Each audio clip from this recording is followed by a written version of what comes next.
சொல்லுங்க sir. Last கிளாஸ்ல நம்ம வந்து 12ஆம் வகுப்புல இந்த உங்களுக்கு ஒரு 10வது படம் கொடுத்துருப்பாங்க இல்லையா, அதாவது உங்களுக்கு பியூர் சயின்ஸா இருந்தா உங்களுக்கு 11ஆம் படமா இருக்கும்னு நினைக்கிறேன். சரி, பியூர் சயின்ஸா இருந்தா உங்களுக்கு 10ஆம் படமா இருக்கும். ஷார்ட் வெர்ஷனா இருந்தா 2ஆம் படம் இருக்கு இல்லையா?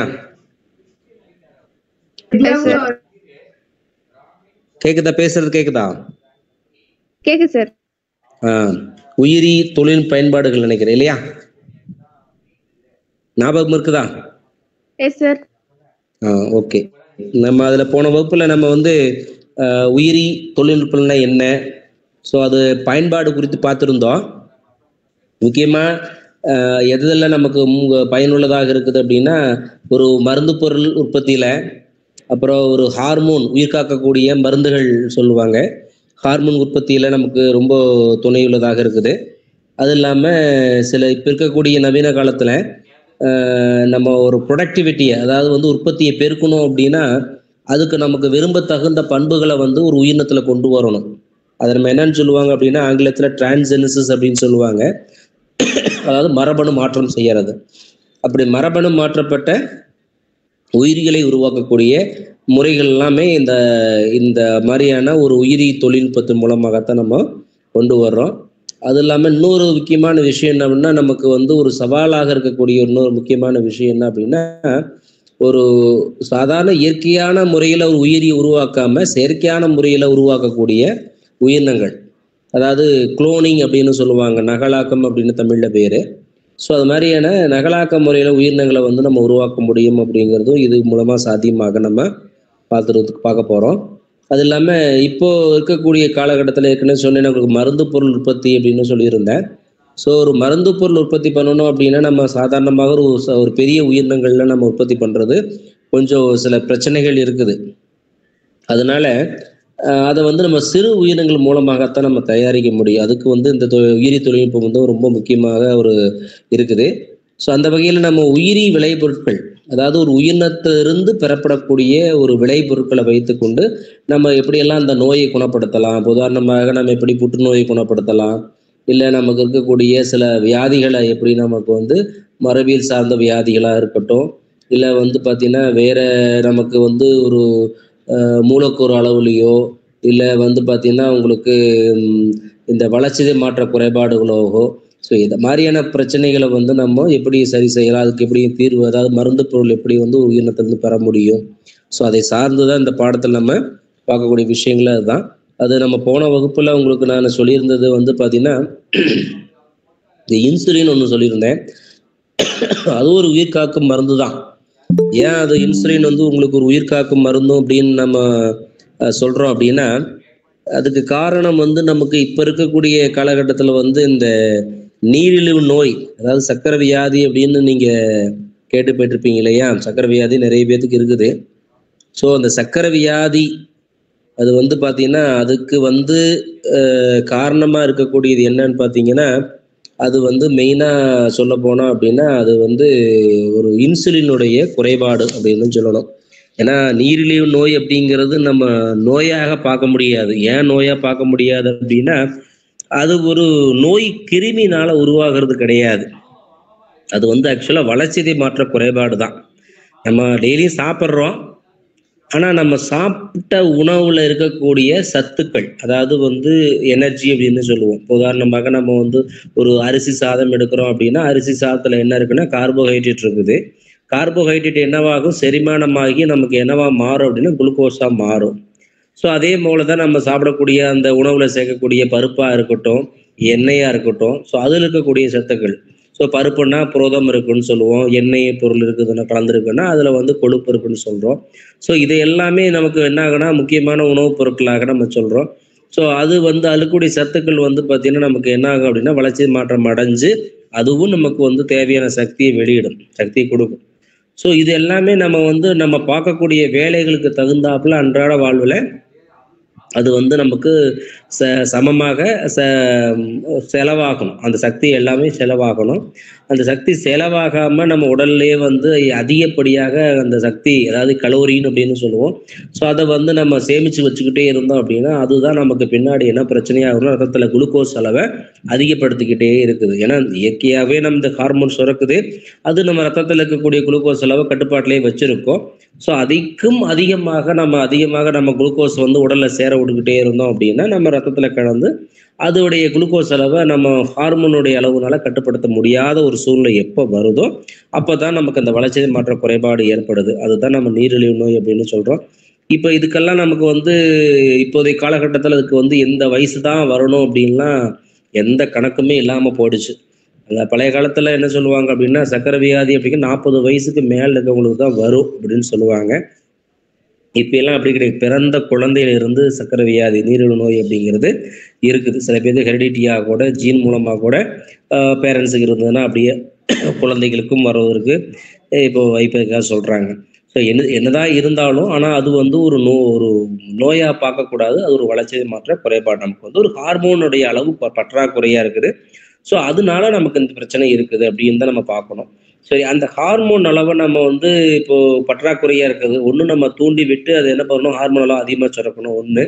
ரெண்டாவது என்ன அப்படின்னா நமக்கு ஹார்மோன் அளவு ரொம்ப கம்மியா சுரக்குது, இல்லை சுத்தமாகவே சுரக்காம இருக்குது அப்படின்னா அந்த ஹார்மோனை வந்து வெளியில இருந்து நம்ம வந்து இது எடுத்துக்கணும். ஸோ அந்த ரெண்டே ஆப்ஷன் தான் இருக்குது இதை வந்து நம்ம சரி பண்றதுக்காக. அதுக்கு தான் நான் உங்களுக்கு ஒரு முக்கியமான ஒரு தொழில்நுட்பத்தை பற்றி சொல்லியிருந்தேன். அதான் மறுசேர்க்கை தொழில்நுட்பம் அப்படின்னு சொல்லுவாங்க. ஸோ மறுசேர்க்கை தொழில்நுட்பம் எதுக்காக அது கண்டுபிடிச்சிருக்கிறாங்க அப்படின்னு பார்த்தீங்கன்னா நம்ம வந்து இப்போ இயற்கையா வந்து நம்ம இன்சுலின் அப்படிங்கிறது வந்து மனிதன்ல கணையத்துல சுரக்கும், பீட்டா செல் சுரக்கக்கூடியது. இது எல்லா பாலூட்டிகள்லையுமே இருக்குது, கணையம் இருக்குது, கணையத்துல வந்து இந்த இன்சுலின் சுரக்குது. ஆனா வந்து மனிதர்ல வந்து இந்த பிரச்சனையை சரி செய்யணும் அப்படின்னா அது மனிதத்திலிருந்து இருக்கக்கூடிய இன்சுலின் தான் இருக்கணும் ஒழிஞ்சு அது விலங்குலேருந்து நம்ம தர முடியாது. ஏன்னா அப்படி நம்ம விலங்குலேருந்து நம்ம எடுத்தோம்னா நமக்கு என்ன பிரச்சனை வரும் அப்படின்னு பார்த்தீங்கன்னா ஒவ்வாமை அப்படிங்கிறது வரும்.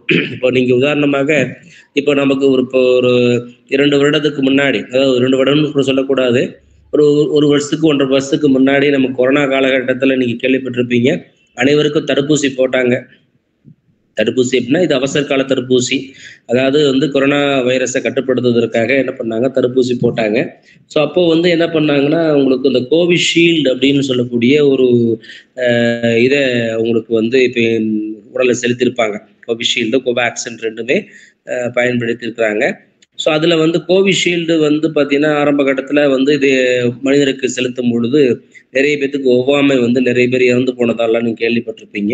ஸோ அதுக்கு காரணம் என்ன அப்படின்னு பார்த்தீங்கன்னா இதை தயாரிக்கும் பொழுது அதை வந்து நம்ம சோதனை ஓட்டமாகவோ இல்லை அது விலங்குகளில் தான் வந்து பொதுவாக அதை டெஸ்ட் பண்ணியிருக்காங்க, சோதனை பண்ணியிருக்கிறாங்க. ஸோ அப்படி பண்ணும் பொழுது அதோடைய ஜீன்களில் வந்து நமக்கு என்ன ஆகும் அப்படின்னா சில நேரங்களில் ஒவ்வாமை, ஏன்னா அது மனிதனுடைய ஜீனும் விலங்கோட ஜீனும் ஒன்றும் கிடையாது இல்லையா. ஸோ அதில் சில மாற்றங்கள் இருக்குது. ஸோ அதனால சில நேரங்களில் ஒவ்வாமை ஏற்படுவதற்கு வாய்ப்புகள் உண்டு. அதுபோல தான் இப்போ இன்சுலின் வந்து நமக்கு எல்லா பாலூட்டிகளையுமே சுரக்குது. இப்போ அந்த எல்லா பாலூட்டியும் சுரக்கிறதுனால விலங்குலேருந்து நம்ம இன்சுலின் எடுத்து நம்ம உடம்புல போட்டுக்கிட்டோம்னா நமக்கு வந்து ஒவ்வாமை ஏற்படும். ஸோ அதனால உயிரிழப்பு கூட ஏற்படலாம். ஸோ அதனால தான் வந்து பார்த்தீங்கன்னா அதை நம்ம பயன்படுத்த முடியாத ஒரு சூழல். அதுக்காக வேறொரு முறைக்கு நம்ம வந்து தள்ளப்படுறோம். அது எப்படியாவது நம்ம மனிதன்லேருந்து பெற முடியாது. ஏன்னா மனிதன் உயிர் வாழ்றதுக்கும் மனித இயற்கையாகவே அந்த லெவலை கட்டுப்படுத்துவதற்கு நமக்கு இன்சுலின் இயற்கையாகவே தேவைப்படுது. ஸோ அதுலேருந்து நம்ம எடுக்க முடியாது. ஸோ அது ஏதோ ஒரு தொழில்நுட்பத்தின் மூலம் தயாரிக்கணும் அப்படின்னு பார்த்தா உங்களுக்கு மறுசேர்க்கை தொழில்நுட்பத்தை சொல்லியிருந்தேன். ஸோ அது மூலமாக என்ன பண்ணுறோம், ஒரு குறிப்பு அந்த சுரக்கக்கூடிய அந்த செல்லுக்கக்கூடிய டிஎன்ஏவை பிரித்து எடுத்து அதை வந்து என்ன பண்ணுறோம், வேறொரு டிஎன்ஏ அப்படிங்கிறது என்ன அப்படின்னா நம்ம ஒரு உயிரினத்திலேருந்து, அதாவது ஒரு நம்ம நுண்ணுயிரியிலிருந்து தான் நம்ம உருவாக்குறோம். அப்போ அந்த நுண்ணுயிரிலிருந்து பெறப்படக்கூடிய ஒரு டிஎன்ஏல வந்து இணைச்சு அது மூலமாக பெறப்படக்கூடிய ஒரு தடுப்பூசியாக, அதாவது பெறப்படக்கூடிய அந்த ஒரு மருந்து பொருளாகத்தான் நம்ம இதில் பார்க்கோம். ஸோ அப்படி பெறும் பொழுது என்ன பண்ணுறோம் அப்படின்னா ஒரு செல்லுக்கூடிய டிஎன்ஏவை இன்னொரு செல்லுக்கூடிய டிஎன்ஏவோட வந்து நம்ம என்ன பண்ணுறோம், இணைக்கிறோம். அதான் அது சொல்றாங்க ரீகம்பைன் அப்படின்னு சொல்லுவாங்க ஆங்கிலத்தில். ஸோ அப்படி இணைச்சு வந்து அதன் மூலமாக நம்ம அதை உருப்பெருக்கம் செஞ்சு நம்ம அந்த மருந்து பொருளை உருவாக்குறதுனால இந்த தொழில்நுட்பத்துக்கு மறுசேர்க்கை தொழில்நுட்பம் அப்படின்னு சொல்றோம். ஸோ இது மூலமா நம்ம இது வந்து நம்ம தயாரிச்சு இப்போ வந்து விற்பனையில நமக்கு வந்து மார்க்கெட்ல ஹியூமிலின் பேருங்க ஆரம்ப காலத்துல இருந்தது 1986ல. இப்ப வந்து அது இன்சுலின் பேர் மாற்றம் ஆகி இன்சுலின் நமக்கு வந்து எல்லா கடைகளிலும் கிடைச்சிட்டு இருக்குது. ஸோ யாருக்குள்ள இன்சுலின் அளவு ரொம்ப குறைவா இருக்குதோ அவங்க எல்லாம் வந்து என்ன பண்றாங்க அப்படின்னா இன்சுலினை வந்து அவங்களுக்கு வந்து ஒரு ஊசி மூலமாக செலுத்திக்கிட்டு சாப்பிடுவதற்கு முன்னாடி செலுத்திக்கிட்டு நம்ம அதை வந்து கண்ட்ரோலில் நம்மளுடைய இன்சுலின் அளவை அதாவது நம்முடைய குளுக்கோஸ் அளவை கட்டுப்படுத்தி வந்துட்டு இருக்காங்க. ஸோ அது ஒரு முறை, அது ஒரு முக்கியமான ஒரு மருந்து பொருள் தயாரித்தல இது பயன்பட்டு இருக்குது. அதே மாதிரி இன்னொரு முக்கியமான விஷயம் சொல்லியிருந்தேன் உங்களுக்கு. சாதாரணமாகவே இப்போ வந்து பிறந்த குழந்தைக்கு உணவு முழு உணவே தாய்ப்பால் தான். ஏன்னா பிறந்த குழந்தைக்கு வந்து வேறு எந்த உணவுமே கொடுக்க மாட்டாங்க. ஈவன் பார்த்தீங்கன்னா உங்களுக்கு சாதாரணமாக குழந்தைகளுக்கு தண்ணி கூட கொடுக்க மாட்டாங்க. குழந்தைகளுக்கு தாகமும் எடுத்தால் கூட அது பால் தான். ஸோ அது வந்து பிறந்த குழந்தைக்கு ஏன் வந்து அது முக்கியமான உணவாக பார்க்கப்படுகிறது அப்படின்னு பார்த்தீங்கன்னா அந்த குழந்தை குடிக்கக்கூடிய அந்த தாய்ப்பாலில் அவ்வளோ சத்துக்கள் இருக்குது. நீங்கள் படிச்சிருப்பீங்க 2ஆம் பாடத்துல தாய்ப்பாலுடைய முக்கியத்துவம் படிச்சிருக்கிறீங்களா? தாய்ப்பாடு முக்கியத்துவம் படிச்சிருக்கிறீங்களா 2ஆம் பாடத்துல? பேச கேக்குதா? தாய்ப்பால் முக்கியத்துவம் படிச்சிருக்கீங்களா 2ஆம் பாடத்துல? சார் தாய்ப்பால் வந்து சீம்பால்னு சொல்வாங்க சார். ஐஜிஏ இது ஒரு எதிர்பொருள் கிடைக்குது சார். அதுல இருந்து அப்புறம் ஊட்டச்சத்து கிடைக்குது சார். புரதம், வைட்டமின் ஏ, வைட்டமின் கிடைக்குது சார் அதுல. அந்த சீம்பால் வந்து குழந்தை குடிச்சா ஆரோக்கியம் அதுலதான் இருக்குது, ஊட்டச்சத்து அதுலதான் அதிகமா கிடைக்குதுன்னு சொல்லிட்டு சில முக்கியமான பாக்டீரியங்களுக்கு எதிரான எதிர்ப்பொருள் எல்லாமே அதுலதான் இருக்குது இல்லையா? ஐஜிஏ அப்படின்னு சொல்லுவாங்க. சரி, ஸோ அதனால தான் வந்து அந்த தாய்ப்பாலை வந்து குழந்தைகளுக்கு இப்படி அறிவுறுறதுக்கு காரணம் அதுதான். ஸோ அதை வந்து அதில் இருக்கக்கூடிய முக்கியமான ஒரு புரதம், அந்த பால் இருக்கக்கூடிய முக்கியமான புரதம் அப்படின்னு சொன்னாங்கன்னா அதுக்கு பேர் என்ன? மனித ஆல்ஃபா லாக்டோ அல்புமின் அப்படிங்கிற ஒரு புரதம் வந்து அந்த பாலில் இருக்குது. ஆனால் சாதாரணமாக நம்ம மாட்டுப்பாலில் சில குழந்தைகளுக்கு வந்து பார்த்தீங்கன்னா தாய்ப்பாலுடைய அளவு குறைவாக இருக்கிறதுனால தாய்ப்பால் வந்து அதிகமாக குடிக்க முடியாது. ஸோ புட்டிப்பால் அப்படின்னு சொல்ல, புட்டிப்பால்னால் பசும்பால் வந்து கொடுப்பாங்க. ஸோ அது சாதாரணமான ஒரு பசுல இருக்கக்கூடிய பாலில் அது பால் புரதம் அப்படின்னு ஒன்று இருக்கும். ஆனால் அந்த குழந்தைக்கு வளர்வதற்கு, வளர்ச்சிக்கு, கைகால் வளர்ச்சிக்கு, எலும்பு வளர்ச்சிக்கு தேவையான கால்சியத்தை ரீட்டைன் பண்ணணும் அப்படின்னா அதுக்கு முக்கிய ஒரு உணவுப் பொருளாக சொல்லக்கூடியது இந்த இதுதான், தாய்ப்பால் தான். அப்போ அந்த தாய்ப்பால் இருக்கக்கூடிய சத்துக்களை, தாய்ப்பால் இருக்கக்கூடிய புரதச்சத்தை நம்ம வந்து ஒரு சாதாரண ஒரு மாட்டோட பாலில் எப்படி கொண்டு வர்றது அப்படிங்கிற ஒரு ஐடியா தான்.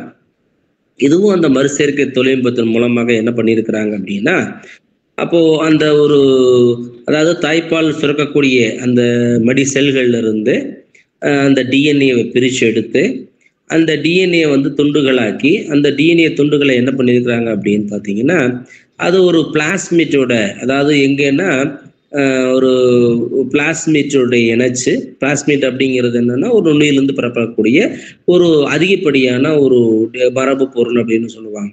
ஸோ அதுல இணைச்சு அது என்ன பண்ணியிருக்காங்கன்னா உருப்பெருக்கம் செஞ்சிருக்கிறாங்க.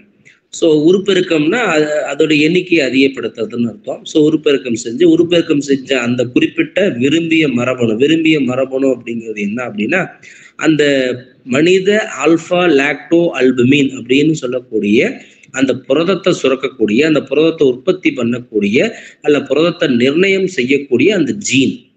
ஸோ அதைத்தான் இப்போ என்ன பண்ணியிருக்காங்க, நகலாக்க முறையில் அதிகப்படுத்தி உருப்பெருக்கம் செஞ்சு அந்த ஜீனை என்ன பண்ணியிருக்காங்கன்னா ஒரு மாட்டுடைய கருவில், ஸோ கரு முட்டையில் என்ன பண்ணுறாங்கன்னா ஒரு ஊசி மூலமாக உள்ளே செலுத்தி ஸோ அதை வந்து அந்த ஜீனானது அந்த இதில் அந்த கருமுட்டையில் வந்து ஒன்றாக கலக்கும் பொழுது அது அந்த கருமுட்டையை வளர்ச்சி அடைந்து அது வந்து அது புதுசு உயிரினமாக தோற்றுவிக்கப்பட்டு அந்த உயிரினமானது அது வளர்ந்து பெரிதாகி அது வந்து பாலை கறக்கும் பொழுது அந்த பாலில் இந்த மனித ஆல்ஃபா லாக்டோ அல்புமின் அப்படிங்கிறதுக்காக அதை வந்து உருவாக்கியிருக்கிறாங்க. அது வந்து சாதாரண ஒரு பசுலுடைய பாலை கம்பேர் பண்ணும் பொழுது இதோடைய புரத செறிவு ரொம்ப அதிகமாக ஒரு கிட்டத்தட்ட வந்து 14 லிட்டருக்கு 2.4 கிராம் அளவுக்கு வந்து கூட அதோடைய புரத செறிவு அதிகமாக இருக்கிறதாக கண்டுபிடிச்சிருக்கிறாங்க. அதே மாதிரி அந்த புரதச்சத்து மிக்கக்கூடிய பால் வந்து குழந்தைகளுக்கு ஏற்ற ஒரு சரிவிகித உணவாக பார்க்கப்படுகிறது. இதுவும் வந்து ஒரு நம்ம உயிர் தொழில்நுட்பத்தின் மூலமாக உருவாக்கப்பட்டதுதான். ஸோ அது போலதான் நமக்கு இன்னொரு முக்கியமானது என்னன்னு பார்த்தீங்கன்னா, இந்த இன்டர்ஃபெரான் அப்படின்னு, அது உங்களுக்கு போன கிளாஸ்ல நான் அது சொன்ன விஷயங்கள் தான் இன்டர்ஃபெரான் அப்படின்னு சொன்ன விஷயம். ஸோ இன்டர்ஃபெரான் அப்படிங்கிறது என்ன புதுசு, அதாவது ஒரு சிம்பிளா சொல்லலாம் அப்படின்னு பார்த்தீங்கன்னா, இது ஒரு எதிர்பொருள், அதாவது வைரஸுக்கு எதிரான ஒரு எதிர்பொருள் புரதம் அப்படின்னு சொல்லுவாங்க. அதாவது வைரஸ் செல்களை அழிக்கக்கூடிய ஒரு ஒரு புரதம், ஒரு எதிர்பொருள் அப்படின்னு சொன்னா அது இன்டர்ஃபெரான் தான். ஸோ இது வந்து என்ன பண்ணும் அப்படின்னா, ஒரு நம்ம செல்கள்ல, அதாவது பொதுவாக உயிரினங்கள்ல இருக்கக்கூடிய பாலூட்டிகள்னு சொல்லிட்டீங்கன்னா, பாலூட்டிகள் இருக்கக்கூடிய செல்கள்லாம் வந்து வைரஸ்னால பாதிக்கப்பட்டுச்சு அப்படின்னா, அந்த பாதிக்கப்பட்ட செல் உற்பத்தி செய்யப்படக்கூடிய ஒரு எதிர்பொருள் அப்படின்னு சொன்னோம்னா அது இன்டர்ஃபெரான் அப்படின்னு சொல்லுவாங்க. ஸோ அதான் வைரஸ் எதிர்பொருள் அப்படின்னு சொல்லுவாங்க.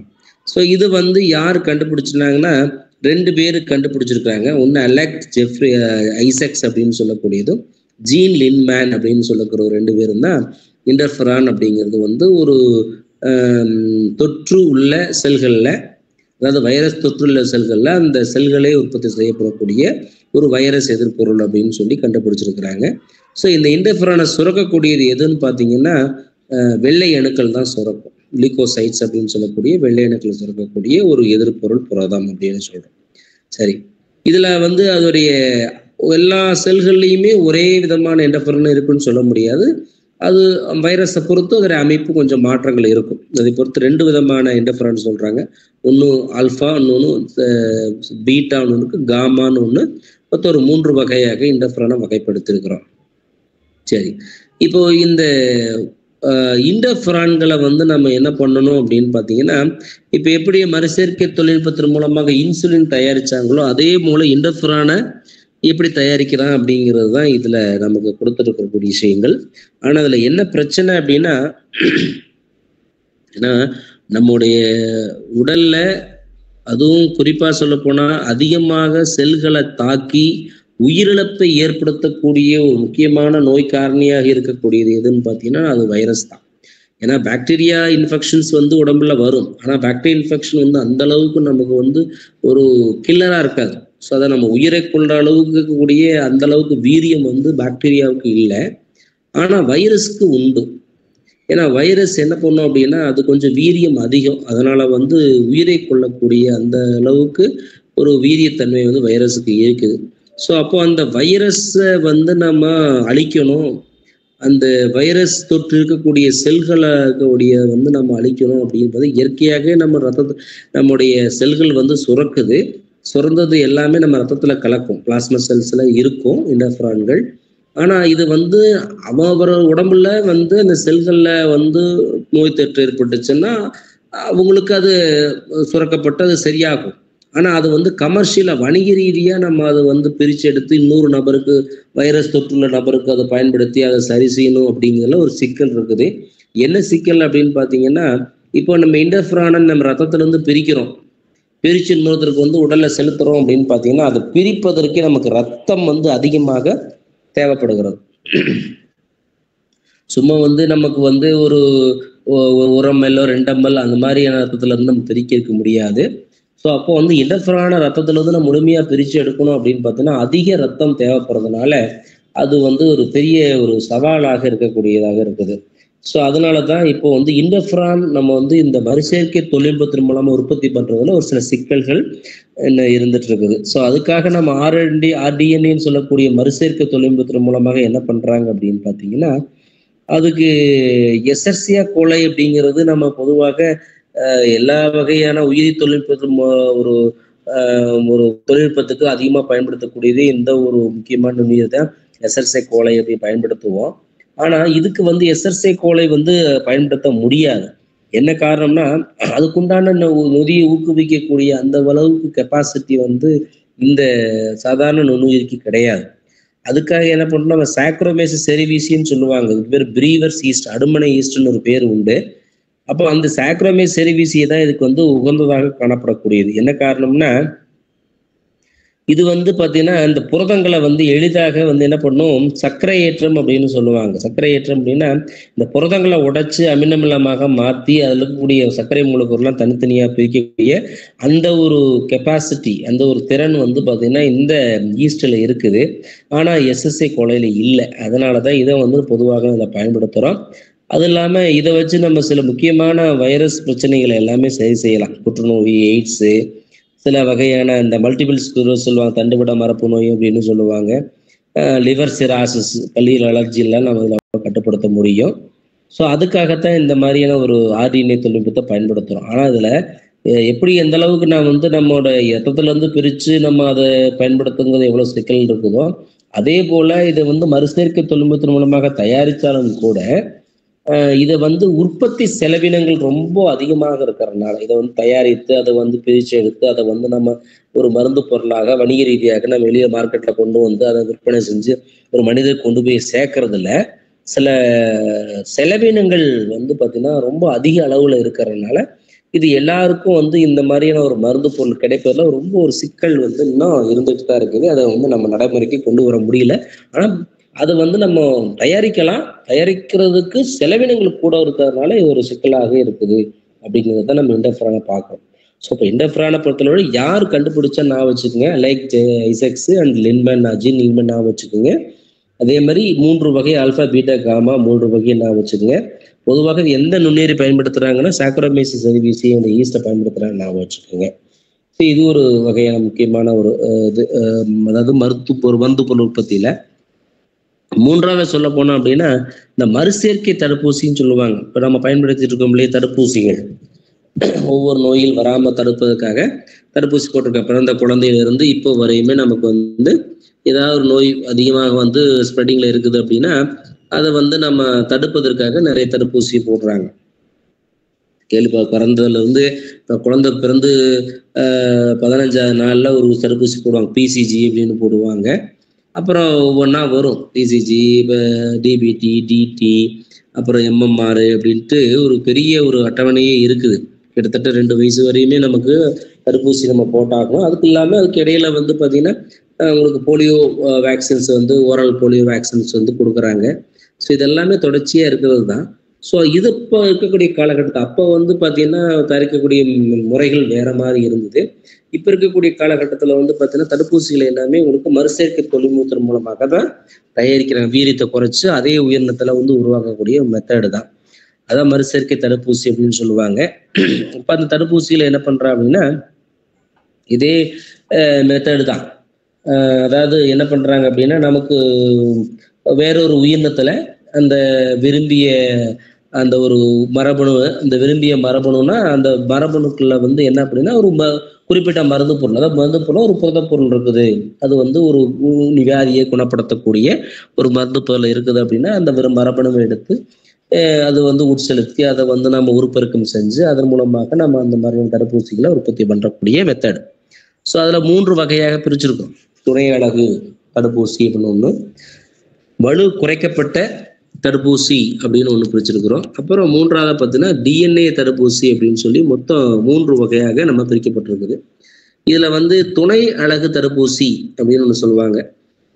துணை அலகு அப்படின்னா என்ன அர்த்தம்னா ஒரு நோயை உருவாக்கக்கூடிய ஒரு பாக்டீரியா இருக்கட்டும், வைரஸாக இருக்கட்டும், ஏதோ ஒரு உயிரினம் இருக்கட்டும், ஸோ அந்த உயிரினத்துடைய ஏதாவது ஒரு பகுதி, எல்லாத்தையுமே இருக்கிறது இல்லை, ஏதாவது ஒன்று நோய் உண்டாக்கக்கூடிய பாக்டீரியாங்களாக இருக்கட்டும், வைரஸாக இருக்கட்டும், ஸோ அதோடைய புரதங்களாக இருக்கட்டும், இல்லை ஒரு பாலிசாக்கரைடு, ஏதாவது ஒரு பகுதி, அந்த பகுதிகளை மட்டும் வச்சுக்கிட்டு என்ன பண்ணுறாங்க அப்படின்னா நமக்கு வந்து அதை தடுப்பு மருந்தாக பயன்படுத்துகிறோம். அப்போ அது சுரக்கக்கூடிய ஒரு நொதியாக கூட இருக்கலாம். ஸோ ஏதாவது ஒரு பொருள், ஸோ அதை வந்து என்ன பண்ணணும், அதை சுத்தப்படுத்தி அதை வந்து நம்ம வந்து தடுப்பூசி உற்பத்திக்கு நம்ம பயன்படுத்துகிறோம். அது ஒரு முறை, அது துணை அலகுல வரும். இன்னொன்று வந்து வலு குறைக்கப்பட்ட தடுப்பூசி அப்படின்னு சொல்லுவாங்க. இந்த வலு குறைக்கப்பட்ட அப்படின்னா இப்போ நம்ம உயிரினங்கள்ல அது குறிப்பாக சொல்ல போனோம்னா இந்த மரபணு மாற்றப்பட்ட விலங்குகள்ல, அதாவது இந்த மரபணு மாற்றப்பட்ட விலங்குகள் வந்து பல்வேறு பயன்பாட்டுக்கு பயன்படுத்துகிறோம். இறைச்சிக்காக பயன்படுத்துறோம், அது ஒரு விஷயம். இன்னொரு விஷயம் என்ன அப்படின்னா சோதனைகளுக்காக பயன்படுத்தும். சோதனைகள் அப்படின்னா இப்போ நம்ம ஒரு மருந்து பொருள் கண்டுபிடிச்சிருக்கோம் அப்படின்னா அந்த மருந்து பொருளை டெஸ்ட் பண்றதுக்காக சோதனை செய்வதற்காக கூட மரபு மாற்றப்பட்ட விலங்குகளை பயன்படுத்துறோம். ஸோ அது மாதிரியான மரபியல்பு மாற்றப்பட்ட ஒரு உயிரினங்கள்ல என்ன பண்றோம், நோயை உண்டாக்குறோம். ஒரு வைரஸ் உள்ள செலுத்தி நோயை உண்டாக்கி அந்த நோயுக்கிகளுடைய வலுன்னு வீரியத்தை குறைச்சு அப்போ அதன் மூலமாக வலுவை குறைச்சு அந்த வலு குறைக்கப்பட்ட பாக்டீரியங்கள்லையோ வைரஸ்கள்லையோ என்ன பண்றோம் அப்படின்னா நம்ம ஒரு தடுப்பூசியை பெறோம். இப்போ உதாரணமா சொல்ல போனா அப்படின்னா இப்போ உங்களுக்கு போலியோ வேக்சின் அப்படின்னு கேள்விப்பட்டிருப்பீங்க. அதாவது வருஷத்துக்கு 2 முறை கொடுக்குறாங்க இல்லையா, ஓரல் போலியோ அப்படின்னு சொல்ல வாய் வழியாக கொடுக்கப்படக்கூடியது. அதுக்கு பேரே போலியோ வேக்சின் தான் வச்சிருக்கிறான். என்ன காரணம் அப்படின்னா அந்த போலியோ வேக்சின் எங்கிருந்து கண்டுபிடிச்சிருக்கான், எதுல கண்டுபிடிச்சிருக்கான்னு பார்த்தீங்கன்னு வச்சுக்கோங்க. இப்போ உதாரணமா இப்போ போலியோ மைலிட்டிஸ் அப்படிங்கிறது அந்த போலியோ அப்படிங்கிற நோயை உண்டாக்கக்கூடிய வைரஸுடைய பேர் தான் போலியோ மைலிட்டிஸ். அவன் என்ன பண்ணியிருக்கிறான், போலியோ மைலிட்டிஸ் அப்படிங்கிற வைரஸுடைய வலுவை குறைச்சு, வலுன்னா அதோடைய வீரியத்தை குறைச்சு அதை அந்த நோய்க்கு தன்மையை குறைக்கலாம். அப்போ நோய்க்கு தன்மையை குறைச்சாவே அது வேக்சினா மாறிடுது. ஸோ அப்படித்தான் இப்போ என்ன பண்ணியிருக்கிறாங்க அப்படின்னா வேக்சின்ஸ் கண்டுபிடிச்சிட்டு இருக்காங்க. ஸோ அது மாதிரி தான் வலு குறைக்கப்பட்ட தடுப்பூசியும் கண்டுபிடிக்கிறாங்க. இது ஒரு முறை. 2வது முறை. 3வது முறை என்ன சொல்றாங்க அப்படின்னு பார்த்தீங்கன்னா இது டிஎன்ஏ தடுப்பூசி. இது நவீன கால தடுப்பூசி அப்படின்னு சொல்லுவாங்க. நவீன காலத்துல இப்போ இருக்கக்கூடிய காலகட்டத்தில் இப்போ சில வியாதிகள்லாம் நம்முடைய ஜீன்கள் லெவல்ல என்ன பண்ணுது அப்படின்னா தாக்கத்தை ஏற்படுத்துது. அப்போ அதெல்லாம் நம்ம கட்டுப்படுத்தணும் அப்படின்னு பார்த்தீங்கன்னா அதுக்கு நமக்கு ஒரு எஃபெக்டிவான வேக்சின்ஸ் தேவைப்படுது இல்லையா. அதுக்காக நம்ம என்ன பண்றோம், டிஎன்ஏ தடுப்பூசியில பயன்படுத்துறோம். ஸோ இந்த டிஎன்ஏ தடுப்பூசி என்ன பண்றோம் அப்படின்னா மரபியல் நோய்களை கட்டுப்படுத்தக்கூடிய ஒரு தடுப்பு அரணாக இருக்கும். அதுக்காகத்தான் இது மாதிரியான ஒரு டிஎன்ஏ தடுப்பூசியை நம்ம கொண்டு வந்திருக்கிறோம். 1990 இருந்தே இந்த டிஎன்ஏ தடுப்பூசி நடைமுறையில் இருந்துட்டு இருக்குது.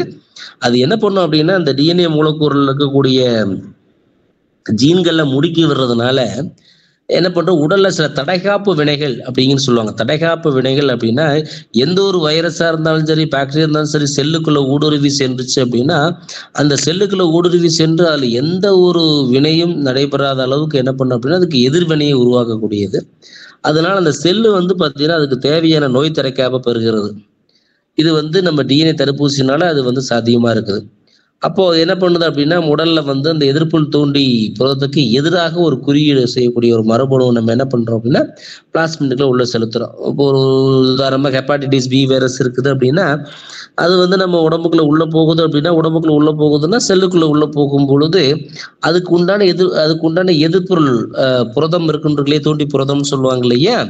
அதை என்ன பண்றோம், அது எந்த மரபணுனால அது கட்டுப்படுத்தப்படுகிறதோ அந்த மரபணு என்ன பண்றோம் ஒரு பிளாஸ்மிட் வழியாக உள்ள செலுத்தி விட்டுரும். அது செலுத்திட்டோம் அப்படின்னா ஆட்டோமேட்டிக்கா என்ன பண்ணும் அப்படின்னா நம்மளோட செல்கள் எல்லாமே ஒன்னோட சேர்ந்துக்கும். ஏன்னா பிளாஸ்மிட் வழியா உடம்புக்குள்ள உள்ள செலுத்தும் போது என்ன பண்ணும் மற்ற செல்களை ஒன்னா சேர்ந்துக்கும் பொழுது என்னன்னா அந்த குறிப்பிட்ட வைரஸ் உள்ள வந்துச்சு அப்படின்னா அதுக்கு அந்த வைரஸுக்கு எதிரான ஒரு எதிர்வினை புரிய ஆரம்பிக்கும். அப்படி புரியும் பொழுது என்ன ஆகும் அப்படின்னா அந்த செல்லானது ஒரு நோய் திரைக்காப்பு திறனை பெற்று அந்த நோய் யூக்கிகளால அதாவது நோய் கிருமியினால வரக்கூடிய பாதிப்புல இருந்து அதனால பாதுகாத்துக்க முடியும். ஸோ இது டிஎன்ஏ தடுப்பூசினால இப்ப இருக்கக்கூடிய காலகட்டத்தில் சாத்தியமாக இருக்குது. ஸோ அதுக்கு தான் ஒரு உதாரணமாக உங்களுக்கு ஒன்று கொடுத்துருக்குறாங்க.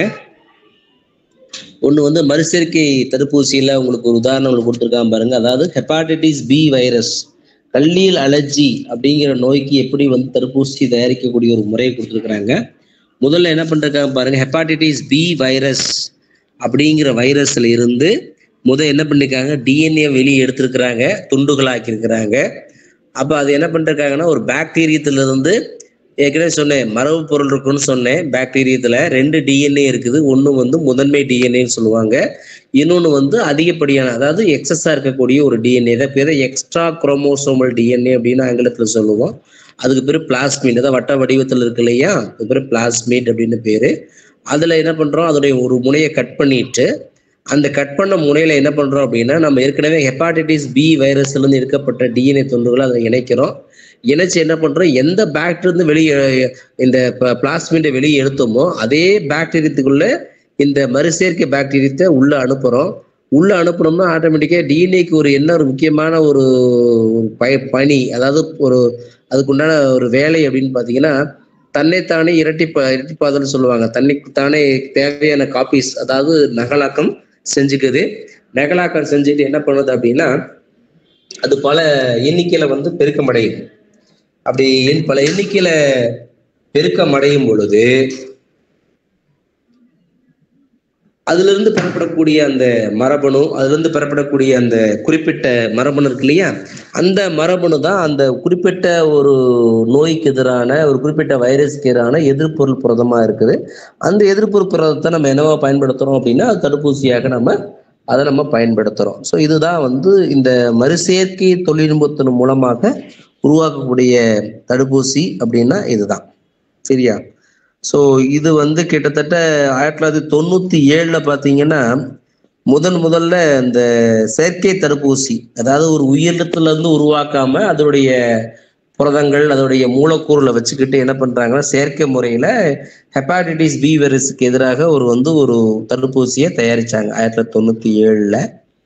அது இல்லாம இது ரீகாம்பிவேக்ஸ், அதே மாதிரி என்ஜிரிக்ஸ் பி அப்படிங்கிற வணிக பெயர்ல வந்து இந்த ஹெப்பாட்டிட்டிஸ் அப்படிங்கிற ஒரு நோய்க்கு எதிராக இதை வந்து பயன்படுத்திட்டு இருந்தாங்க. இந்த 2 ரீகாம்பிவேக்ஸ், என்ஜிரிக்ஸ் அப்படிங்கிற பெயர்ல பண்ணிட்டு இருந்தாங்க. அதுக்கப்புறம் வந்து பாத்தீங்கன்னா, இப்போ நமக்கு ஹெப்பாட்டிஸ் பி வைரஸுக்கு நம்ம நாடு வந்து சொந்தமாகவே அது தடுப்பூசியை தயாரிக்க ஆரம்பிச்சோம். ஏன்னா ஆரம்பத்துல எல்லாமே வெளியில இருந்து நான் வாங்கிட்டு இருந்தோம். அமெரிக்கா, பிரான்ஸ், ஜப்பான் சொல்லிட்டு அவங்க தயாரிச்சது தான் நம்ம வாங்கிட்டு இருந்தோம். இப்போ வந்து அதுல கொஞ்சம் நம்மளே அது தயாரிச்சு இப்ப விற்பனையில இருக்குது. ஸோ அவங்க தயாரிச்சப்போ அதோடைய பெயர் ரீகாம்பேக்ஸ் என்ஜெரிக்ஸ் அப்படிங்கிற பெயர்ல நம்ம 1997 பயன்பாட்டில் இருந்து. அதெல்லாம் வந்து இருக்கிறதுலே கிட்டத்தட்ட முதலாக நமக்கு உருவாக்கப்பட்ட செயற்கை தடுப்பூசி அப்படின்னு எடுத்துக்கிட்டீங்கன்னா ஹெப்பாட்டிட்டிஸ் பி வைரஸ் தான். பி வைரஸ்க்கு எதிரான ஒரு தடுப்பூசி. நான் வச்சுங்க, 1 மார்க் கேட்கலாம். அதாவது முதலாக தயாரிக்கப்பட்ட செயற்கை தடுப்பூசி அப்படின்னு கேட்டாங்கன்னா ஹெப்பாட்டிட்டிஸ் பி வைரஸ் தடுப்பூசி தான். சரியா? சரி. ஸோ இது ஒரு முக்கியமானதாக நம்ம சொல்றோம்.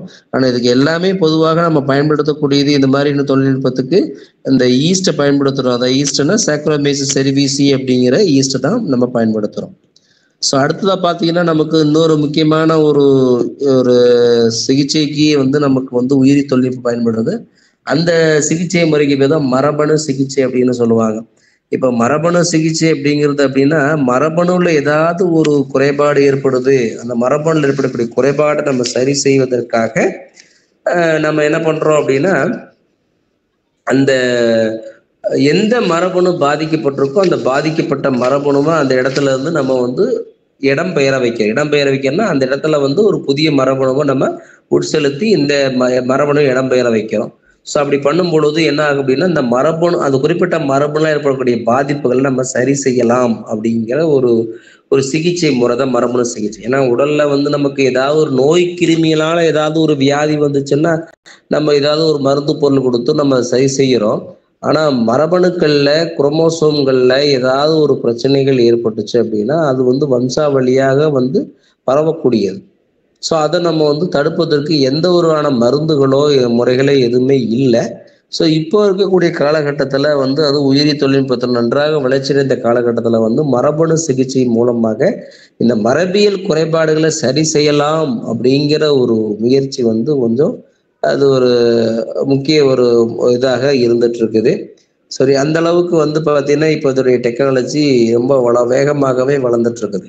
ஏன்னா எல்லா மனிதராக இருக்கட்டும், பிறக்கும் போதே வந்து பார்த்தீங்கன்னா ஏதாவது ஒரு குறிப்பிட்ட ஒரு மரபியல் நோயாக பிறந்துட்டானா அதை இப்போ சரி செய்வதற்கான இப்போ இருக்கக்கூடிய ஒரு முக்கியமான சிகிச்சை மேல ஒன்று தான் இந்த மரபணு சிகிச்சை அப்படின்னு சொல்லுவாங்க. ஸோ அதுக்கு என்ன பண்றாங்க அப்படின்னா, அந்த மரபணு சிகிச்சை பண்ணணும் அப்படின்னா கிட்டத்தட்ட அந்த ஒரு குறிப்பிட்ட மரபணுவை பல மில்லியன் கணக்கில் அதை நம்ம என்ன பண்ணோம், நகலாக்க முறையில வந்து நம்ம நகலாக்கம் பெற்று அதன் மூலமாகத்தான் இந்த நோயை வந்து நம்மளால குணப்படுத்த முடியும். ஸோ உடனே எல்லாம் நம்ம வந்து நம்ம குணப்படுத்த முடியாது. ஸோ இதுக்காக என்ன பண்றோம் அப்படின்னு பார்த்தீங்கன்னா, எந்த ஒரு நபருக்கு அந்த ஒரு பாதிக்கப்பட்ட ஜீன், அதாவது ஏதாவது வகையில் தெரிய மாற்றமோ ஏதாவது ஒரு பிரச்சனை ஆயிருக்கும் இல்லையா? ஸோ அது மாதிரி ஒரு பாதிக்கப்பட்ட மரபணு இருக்கக்கூடிய ஒரு செல்ல ஒரு இயல்பான மரபணு வந்து நம்ம உள்ள செலுத்தி அதை வந்து நம்ம ஈஸியாக சரி செய்யலாம் அப்படிங்கிற ஒரு மெத்தடு தான் இந்த மரபணு சிகிச்சை. ஸோ இதனால வந்து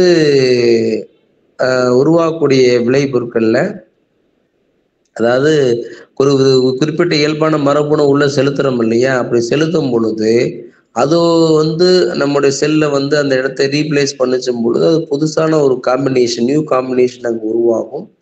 அந்த நியூ காம்பினேஷன்ல நமக்கு என்ன விதமான மாற்றங்கள் வந்து அந்த உயிரினங்கள் ஏற்படுது, அது வந்து ஒரு சாதாரண மாற்றமா அசாதாரண மாற்றமா அப்படிங்கிறத நம்ம வந்து இதன் மூலமாக நம்ம தெரிஞ்சுக்கிட்டு அதுக்கு தகுந்தாப்புல சில நோய்களை வந்து இதன் மூலமாக கட்டுப்படுத்தலாம். ஸோ அதில் வந்து நீர்மத்து அலர்ஜி இருக்குது, ரத்தம் உறையாமை நோய் இருக்குது. இதெல்லாமே நமக்கு பொதுவாக ஒரு மரபியல் குறைபாடாக பார்த்துட்டு இருக்கிறது தான். இதெல்லாமே நம்ம இதுக்கு வந்து நம்ம குணப்படுத்தலாம் அப்படிங்கிற ஒரு முயற்சி தான் இந்த மரபணு சிகிச்சை அப்படிங்கிறது. இதை 2 முக்கியமான உத்திகள் சொல்லிருக்காங்க. இந்த மாதிரி இந்த மரபணு சிகிச்சை பொறுத்தல வந்து மரபணுடைய எண்ணிக்கையை வந்து அதிகப்படுத்துறது, 2வது வந்து பார்த்தீங்கன்னா இந்த மரபணு தடை சிகிச்சை மெத்தடை வந்து நம்ம வந்து அதிகப்படுத்துறது. 2மே ஒரு முக்கியமான ஆப்ஷனாக நமக்கு இருந்துட்டு இருக்குது. அதே போல இதுல இந்த மரபணு சிகிச்சை மூலமாக ஒரு குறிப்பிட்ட மரபணுல ஏதாவது ஒரு மரபு பொருள் இழந்துச்சுன்னா அந்த இழந்த மரபு பொருளை மீண்டும் கொண்டு வரலாம். அதுவும் அதுக்கு அந்த டிஎன்ஏ வந்து நம்ம உள்ள செலுத்தி அதன் மூலமாகவும் கொண்டு வரலாம் அப்படிங்கிறது இருக்குது. ஸோ இது மாதிரியான ஒரு முக்கியமான ஒரு இதெல்லாம் வந்து நம்ம இதை பார்க்குறோம். அது இல்லாமல் மரபணு சிகிச்சை வந்து 2 வகையாக நம்ம வகைப்படுத்தியிருக்கிறோம். அதாவது உடல்ல ஏற்படக்கூடிய அந்த பிரச்சனைகளை சரி செய்வதற்காகவும், நம்முடைய அதாவது வந்து இரைச்சல்கள் ஏதாவது பிரச்சனை இருந்துச்சுன்னா அதை சரி செய்வதற்காகவும் 2 விதமான சிகிச்சை முறைகள் இருக்குது. ஒன்று உடற்செல் மரபணு சிகிச்சை, இன்னும் வந்து இனச்செல் மரபணு சிகிச்சைன்னு 2 விதமான மரபணு சிகிச்சை. இதுல வந்து 2 வகையான மரபணு சிகிச்சை பொறுத்தளவுல இப்போ வந்து உடல் செல் மரபணு சிகிச்சை பொறுத்தளவுல உடல் செல்ல ஏதாவது ஒரு பிரச்சனை, இப்போ உதாரணமா கதிரியல் ரத்த சோகைன்னு எடுத்துக்கிட்டீங்கன்னா அது வந்து உடல் செல் மரபணு சிகிச்சை சார்ந்தது தான். ஸோ அப்போ அந்த மாதிரியான ஒரு நோய், அதாவது உடல் செல்ல ஏற்படக்கூடிய ஒரு மாற்றம், மரபியல் மாற்றம் எடுத்துக்கிட்டிங்கன்னா அந்த மாதிரியான மாற்றங்களை வந்து பார்த்தீங்கன்னா செயல்பாட்டுடன் வெளிப்படுத்தக்கூடிய திறன் வந்து இந்த மரபணுக்களுக்கு நமக்கு இருக்குது. அது இல்லாமல் இந்த செல்லுக்குள்ள வந்து நேரடியாக இதை செலுத்தி அதை வந்து நம்ம சரி செய்யக்கூடிய முறை தான் வந்து உடற்செல் மரபணு சிகிச்சை அப்படின்னு சொல்லுவாங்க. அடுத்தது இனச்செல் மரபணு சிகிச்சை. இரைச்சல் மரபணு சிகிச்சை அப்படின்னு எடுத்துக்கிட்டிங்கன்னா இப்போ நம்ம செல்கள், அதாவது கேமெட்டுகள் அப்படின்னு சொல்லுவோம். இல்லை அப்படின்னா நம்முடைய பர்சனெலாம் சொல்லக்கூடியது ஸ்போம் அப்படின்னு சொல்ல விந்து செல்களோ அண்ட செல்களோ இருக்குதுன்னு வச்சுக்கோங்க. ஸோ அதில் வந்து ஏதாவது ஒரு மாற்றங்கள் அப்படின்னா நம்ம கொடுக்குறது தான் மாற்றங்கள்.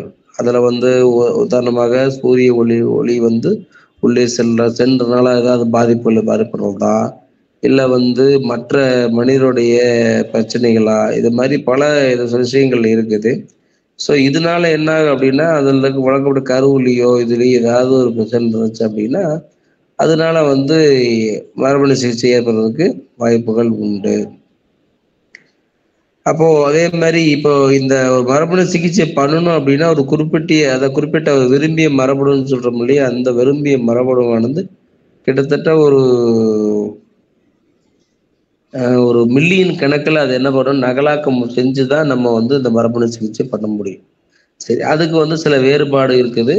என்ன வேறுபாடு அப்படின்னா உடல் செல் மரபணு சிகிச்சைக்கு இனச்செல் மரபணு சிகிச்சை என்ன வேறுபாடு இருக்கு அப்படின்னா, இப்போ உடற்செல் மரபணு சிகிச்சை பொறுத்தவரை இதுல வந்து மரபணுக்கள் எல்லாமே உடல் செல்லுக்குள்ள தான், மரபணுக்கள் எல்லாமே உடல் செல்களில் மட்டும்தான் இங்க வந்து மாற்றப்படணும். ஆனா இனச்செல்லை பொறுத்தவரை அப்படின்னா சிகிச்சை அளிக்கக்கூடிய இனச்செல்களில் மட்டும்தான் மாற்றம் ஏற்படும்னு சொல்லுவாங்க. அப்போ இந்த செல்களை வந்து நம்ம சொன்னோம் இல்லையா, இயல்பான அதாவது பாதிக்கப்பட்ட பாதிக்கப்பட்ட ஜீன் இருக்கக்கூடிய செல்கள்ல இயல்பான மரபணு செலுத்துறோம்னு சொல்றோம் இல்லையா. அதுல வந்து எங்கெல்லாம் நம்ம செலுத்துறோம் அப்படின்னு பார்த்தீங்கன்னா, எலும்பு மஜ்ஜையில செலுத்துறோம், ரத்த செல்கள்லையோ தோல் செல்கள்லையோ நம்ம என்ன பண்றோம் அப்படின்னா இந்த மரபணுக்களை செலுத்துறோம். ஸோ அதை வந்து சரி செய்வதற்காக.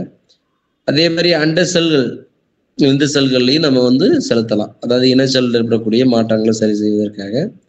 அப்புறம் பிந்தைய தலைமுறை பண்புகள் வந்து இங்கே கடத்தப்படுவதில்லை. ஸோ மூதாதைய பண்புகள் இருக்கு இல்லையா, ஸோ அது கடத்தப்படுவதில்லை. இது வந்து பிந்தைய அதாவது தலைமுறைக்கு உண்டான பண்புகள் வந்து இங்கே கடத்தப்படுகின்றன. நேச்சர்ல பொறுத்தளவுல வந்து எந்த ஒரு சின்ன மாற்றம் ஏற்பட்டாலும் அந்த மாற்றங்கள் அடுத்த ஜென்ரேஷன், அதாவது நெக்ஸ்ட் தலைமுறையை கண்டிப்பா பாதிக்கும். ஸோ இதுதான் வந்து அதுக்கு உண்டான முக்கியமான வேறுபடுத்துக்கு அப்படின்னு நினைச்சுட்டா இதுதான் நான் வச்சுக்கோங்க நீங்க.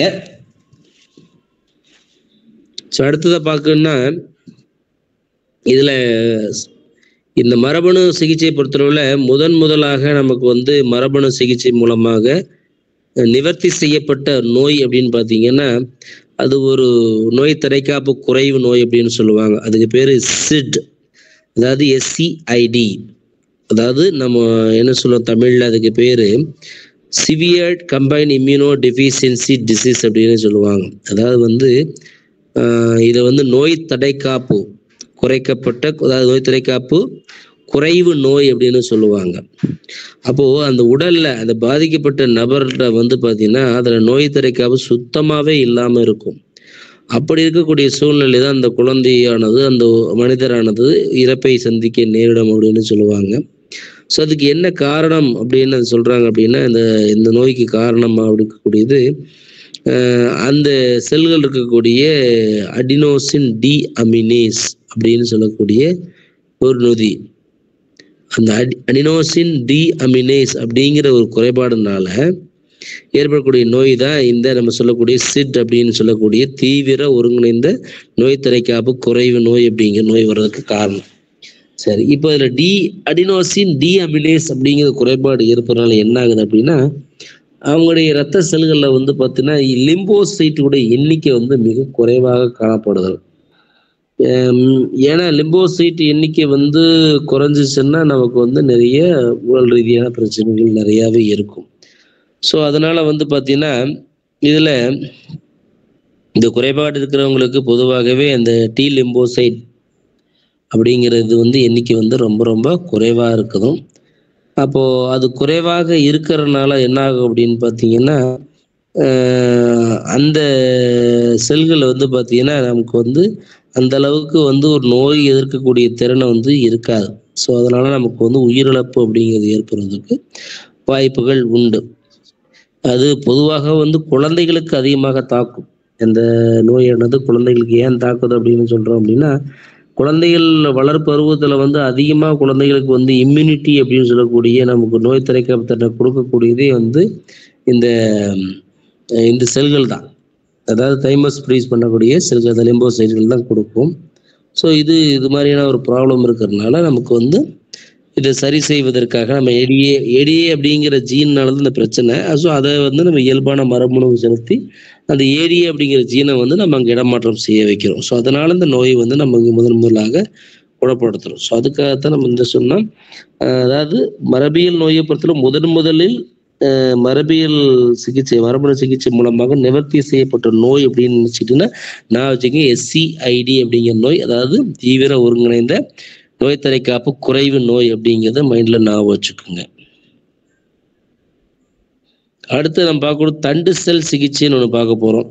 தண்டு செல் சிகிச்சை அப்படிங்கிறது என்ன அப்படின்னா, இருக்கக்கூடிய எல்லா பாலூட்டி செல்கள்லையுமே வந்து பார்த்தீங்கன்னா எல்லா உயிரினங்களையும் பார்த்தீங்கன்னா எந்த செல் வேறுபாடு அடையாம அப்படியே இருக்குதோ, வேறுபாடு அடையாத செல் அப்படின்னு எடுத்துக்கிட்டீங்கன்னாவே அதுக்கு பேரு தண்டு செல் தான். அப்போ வந்து வேறுபாடு அடையாத செல் அப்படின்னா எது மறைமுக செல் பறிப்பு நடந்தாலும் சரி, இல்லை வேற எந்த செல் பகுப்பு நடந்தாலும் சரி, அதுல வந்து எந்த ஒரு வேறுபாடும் அடையாது. ஸோ வேறுபாடு அடையாத செல்லுக்கு பேர் தண்டு செல் அப்படின்னு நமக்கு பேரு. அதுல 2 வகையா பிரிக்கிறோம். சேதமுற்ற மற்றும் நோயற்ற உறுப்புகளை மீண்டும் உருவாக்கி எதிர்கால மருத்துவ கொண்டு வரக்கூடிய 2 முக்கியமான செல்களை சொல்றோம். ஒன்று வந்து சேதம் இருக்கக்கூடிய நோயுற்ற உறுப்புகளை மீண்டும் உருவாக்கி எதிர்கால மருத்துவத்தில் புரட்சி படைக்க தேவையான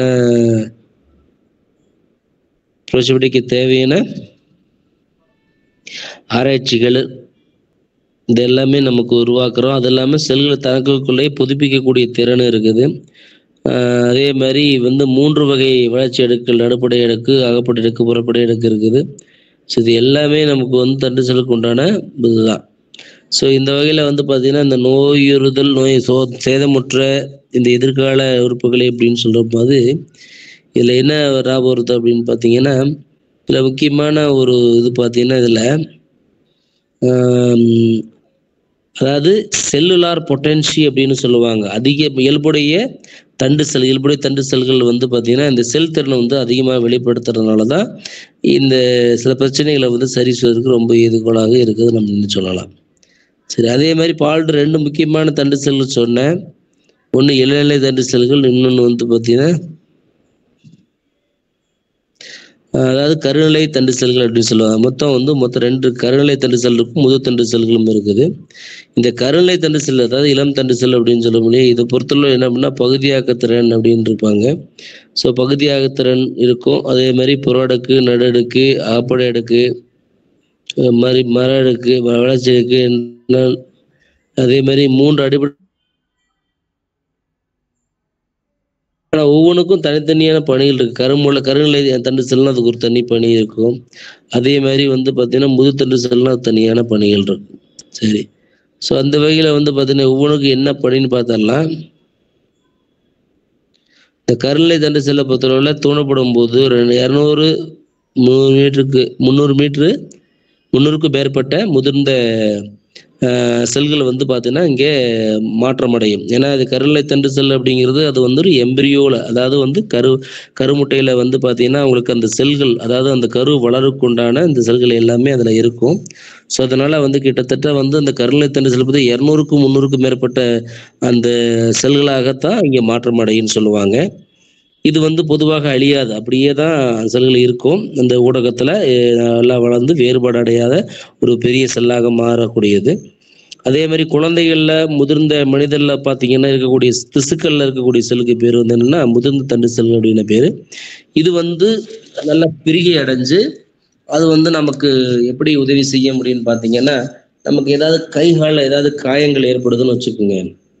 அப்போ அந்த கைகால காயங்கள் ஏற்படுச்சுன்னா அந்த திசு நம்ம சேதமுற்ற திசு சரி செய்வதற்கு, உறுப்புகளில் ஏதாவது சேதமடைஞ்சுன்னா அந்த சேதமான உறுப்புகளை சரி செய்வதற்கு ரிப்பேர் ஒர்க் அப்படின்னு சொல்லுவாங்க. ஸோ அதுக்காக பயன்படக்கூடியது. இதுதான் நம்ம சொல்லக்கூடிய முதிர் தண்டு செல்கள் அப்படின்னு சொல்லுவாங்க.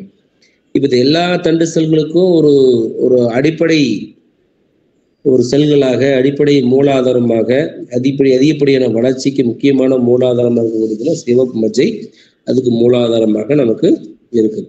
ஸோ இது மாதிரி தான் நம்ம தண்டு செல்கள் நம்ம பார்க்குறோம். இதில் பார்த்தீங்கன்னா நமக்கு இந்த தண்டு செல்லுக்கு பொதுவான பயன்பாடுன்னு ஒன்று இருக்குது. எதுக்குன்னா இந்த செல் அடிப்படையான சிகிச்சைக்கு பொதுவாக பயன்படுது நமக்கு. அதே மாதிரி திசுக்களை உற்பத்தி செய்யறதுக்கு, புதிய மருந்துகளை சோதனை செய்வதற்கு, இதுக்கெல்லாம் பொதுவாக இந்த தண்டு செல்களை நம்ம பயன்படுத்துகிறோம். ஸோ இப்போ இருக்கக்கூடிய நவீன காலகட்டத்தில் பார்த்தீங்கன்னா தண்டு செல்களை நம்ம பதப்படுத்தி சேமித்து வைக்கலாம். ஸோ எதிர்கால தேவை அப்படின்னா நமக்கு இப்போ தண்டு செல்லை வச்சுட்டு நமக்கு தேவையான உறுப்புகளை நம்ம உருவாக்க கொள்ள முடியும். ஸோ அந்த அளவுக்கு நமக்கு அதுக்கு பயனுள்ளதாக இருக்கிறதுனால ஸோ அதை எதிர்கால தேவைகளுக்காக நம்ம என்ன பண்ணுறோம், தண்டு செல்லை பிரித்து எடுத்து நம்ம உடல்லேருந்து, நம்முடைய பனிக்கூட திரவத்திலேருந்து பிரித்து எடுத்து அதை பதப்படுத்தி சேமித்து வைக்கலாம். ஸோ அதுதான் நம்ம என்னென்னு சொல்கிறோம், தண்டு செல் வங்கி அப்படின்னு சொல்கிறோம். ஸோ அந்த எதுக்கு சேமித்து வைக்கிறோம் அப்படின்னு பார்த்தீங்கன்னா, அது நம்முடைய எதிர்காலத்தில் ஏதாவது ஒரு உறுப்புகள் இழந்தாலும் சரி அதை நம்ம சரி செய்யலாம். இல்லை முகத்தில் நமக்கு பெரிய ஒரு தோலில் பிரச்சனை, தோல் இதாகிடுச்சு, ஏதோ ஒரு ஆக்சிடென்டெல்லாம் ஆயிடுச்சுன்னா கூட அதை நம்ம உற்பத்தி பண்ணலாம். இப்போ நமக்கு தேவையான உறுப்பு நம்ம செல் உற்பத்தி பண்ண முடியனால இந்த கிராஃப்ட் ரிஜெக்ஷன் சொல்லக்கூடிய இந்த உறுப்பு நிராகரிப்பு அப்படிங்கிறது இங்கே முற்றிலுமாக தடுக்கப்படுகிறது. இதுக்கு தேவையான கட்டணத்தை நம்ம அதுக்கு செலுத்தணும். இது மாதிரி தண்டு செல் வங்கி இருக்குது. தொப்புள் கொடி, குழந்தையுடைய தொப்புள் கொடி எடுத்து அதை நம்ம சேமித்து பதப்படுத்தி வைப்பாங்க. அதுக்கு பேர் தொப்புள் கொடி வங்கி அப்படின்னு பேர். இது மாதிரி ஒவ்வொன்றுக்கும் தனித்தனியான ஒரு வங்கியை நம்ம அதை சேமித்து வைக்கலாம். ஸோ இதுதான் வந்து நம்ம தண்டு செல், அதாவது மூலச்செல் சிகிச்சை அப்படின்னு அதுக்கு சொல்லுவாங்க, ஸ்டெம் செல் தெரப்பி அப்படின்னு சொல்லுவாங்க. சரி, அடுத்தது மூலக்கூறு அளவில் எப்படி நோயை கண்டறியலாம் அப்படிங்கிற ஒரு டெக்னிக். இப்போ மூலக்கூறு அளவில் அப்படின்னு பார்த்தீங்கன்னா, இப்போ நமக்கு வந்து பொதுவாக ஒரு மனிதருக்கு நோய் ஏற்படுதுன்னா அந்த நோயுடைய வெளிப்பாடு எப்படி தெரியும் அப்படின்னா, அவங்களுக்கு அறிகுறி தோணுனா தான் நமக்கு தெரியும்.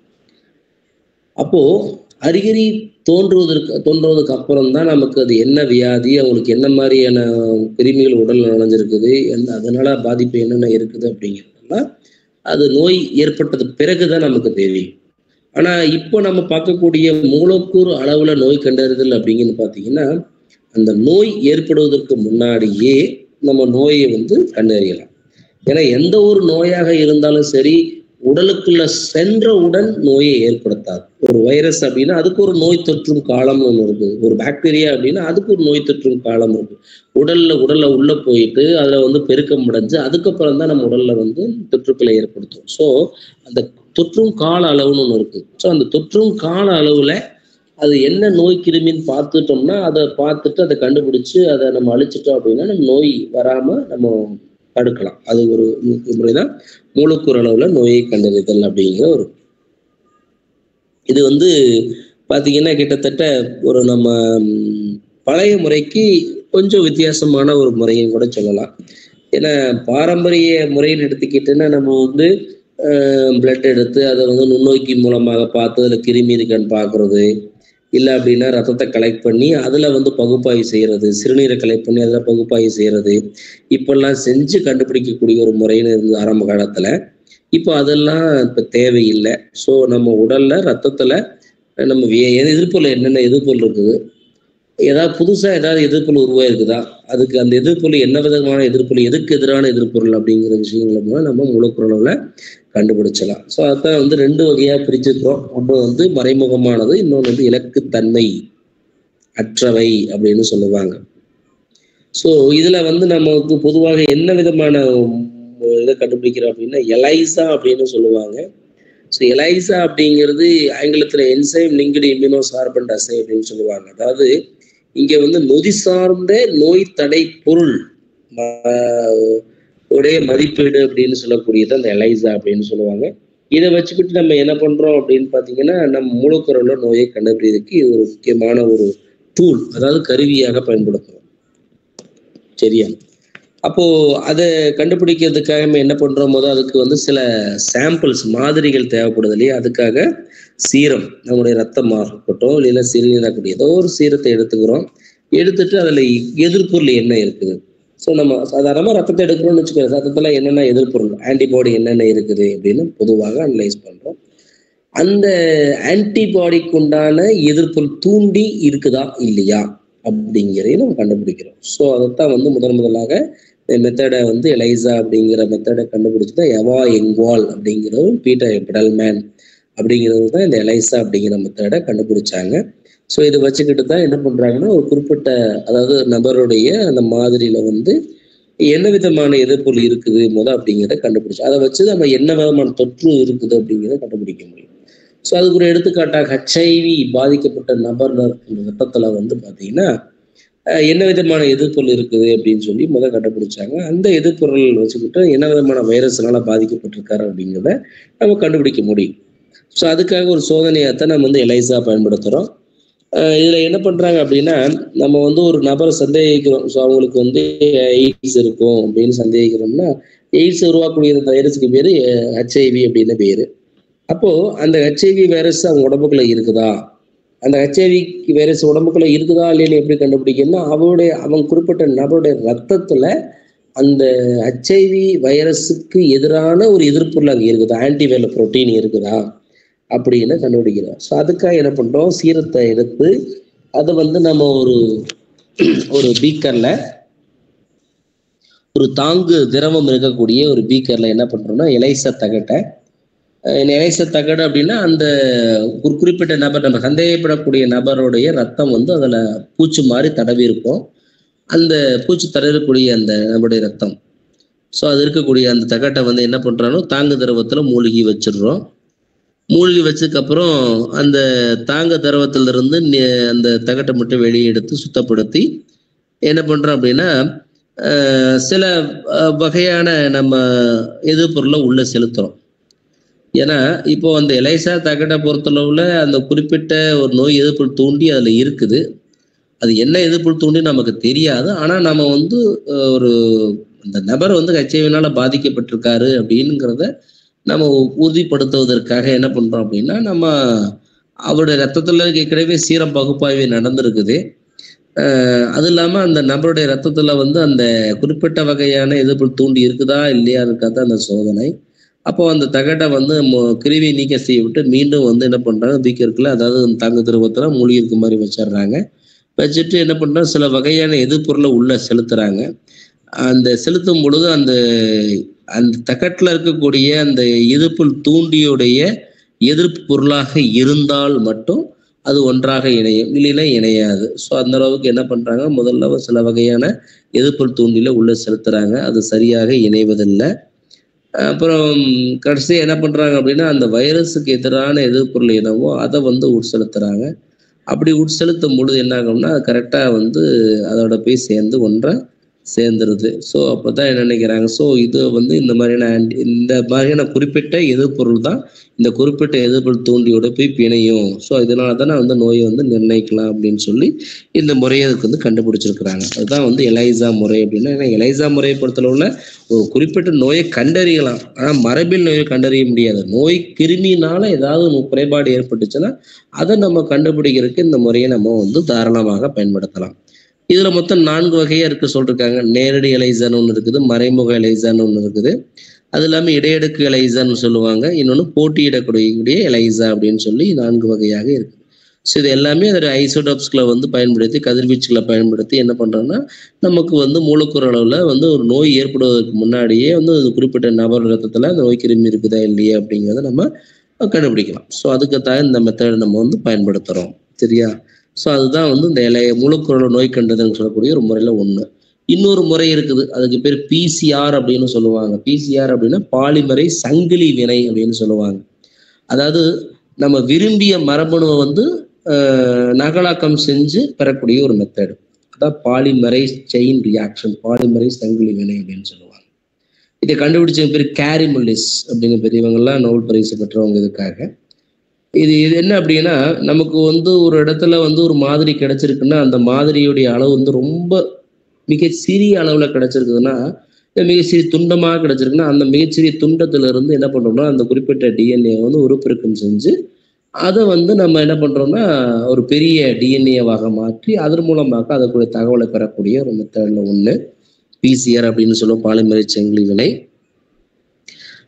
இதை வந்து நம்ம DNA பெருக்கம் அடைதல் கூட சொல்லலாம். என்ன காரணம்னா இது மூலமாக ஒரு டிஎன்ஏவை பல மடங்கு எண்ணிக்கையில் நம்ம உற்பத்தி பண்றோம். ஸோ அதனால சொல்றோம். சரி, இது வந்து 3 நிலையில செய்யலாம். ஒன்று இயல்பு தெரிவு அப்படின்னு சொல்ல டீநேச்சுரேஷன் ஒன்று இருக்குது. இன்னொன்று வந்து இயல்பு மீள்வு அப்படின்னு சொல்ல ரீநேச்சுரேஷன், மீண்டும் உருவாக்குறது. அதே மாதிரி முதன்மை இணைப்பு இலை அப்படின்னு சொல்லுவாங்க, பிரைமரி எக்ஸ்டென்ஷன் அப்படின்னு சொல்லுவாங்கல்ல, பிரைமரி அனிலிங் சொல்லுவாங்க. 3வது சொல்லக்கூடிய உற்பத்தி சிந்தசிஸ் அப்படின்னு சொல்லக்கூடிய மெத்தட் 3 நிலையில. ஸோ முதல்ல இயல்பு தெரிவு அப்படின்னா நமக்கு என்ன சாம்பிள் என்ன மாதிரி கிடைச்சிருக்கணும் அந்த டிஎன்ஏ துண்டுகளை வந்து தனித்தனி இலைகளாக பிரிக்கணும் இல்லையா. அதுக்காக என்ன பண்றோம்னா அந்த டிஎன்ஏ இலைகளை வந்து வெப்பப்படுத்துறோம். ஒரு 70 டிகிரி 75 டிகிரி வெப்பப்படுத்துறோம். சரி, 95 டிகிரியில வெப்பப்படுத்தும் பொழுது என்ன பண்ணா டிஎன்ஏ துண்டங்கள் என்ன தனித்தனியாக பிரிய ஆரம்பிக்கும். ஸோ அது வந்து 95 டிகிரியில வெப்பப்படுத்தும் பொழுது அது தனியாக பிரிஞ்சு போகும். ஒன்று பிரிஞ்சு அந்த கலவையை வந்து திருப்பி நம்ம குளிர்விக்கிறதுனால வந்து என்ன பண்ணோம், ஆட்டோமேட்டிக்கா அந்த பிரிந்த இலைகள் இருக்கு இல்லையா, அந்த பிரிந்த இலைகளை வந்து ஒன்று தனித்தனியா இருக்கும் இல்லையா, அந்த தனித்தனி இலைகளை என்ன பண்ணும், அதோட முதன்மை இலைன்னு சொல்லுவாங்க, RNA பிரைமர்னு சொல்லுவாங்க பாத்தீங்கன்னா, அது உருவாக்கும். இப்போ பார்த்தீங்கன்னா முதன்மை வந்து பார்த்தீங்கன்னா உங்களுக்கு ஒரு குறிப்பிட்ட டிஎன்ஏ துண்டை இயல்பு தெரிவின் மூலமாக தனித்தனி இலைகளாக பிரிச்சாச்சு, இயல்பு தெரிவுன்னு சொல்லுவாங்க. இப்போ அதை வந்து நம்ம குளிர்விச்சோம் அப்படின்னா ஆட்டோமேட்டிக்கா நமக்கு வந்து புதிய டிஎன்ஏ RNA துண்டங்கள் உருவாகும். அதுதான் வந்து இந்த பிரைமரி அனிலின்னு சொன்னோம் இல்லையா, உருவாகும். ஸோ அது ரெண்டுமே வந்து எதிர் துருவத்துல உருவாக ஆரம்பிக்கும். அது அப்படி நீட்சி அடைஞ்சிக்கிட்டே போகும். ஏன்னா ஒரே ஒரு சாதாரண ஒரு சின்ன ஒரு துண்டம் தான் உருவாகும். அது அப்படியே கொஞ்சம் கொஞ்சமாக உற்பத்தி ஆகிட்டே போகும். அதான் 3வது நிலையில் உற்பத்தி ஆகும்னு சொல்லுவாங்க. பட் இதுக்கு வந்து ஒரு முக்கியமான நொதி வந்து தேவைப்படுகிறது.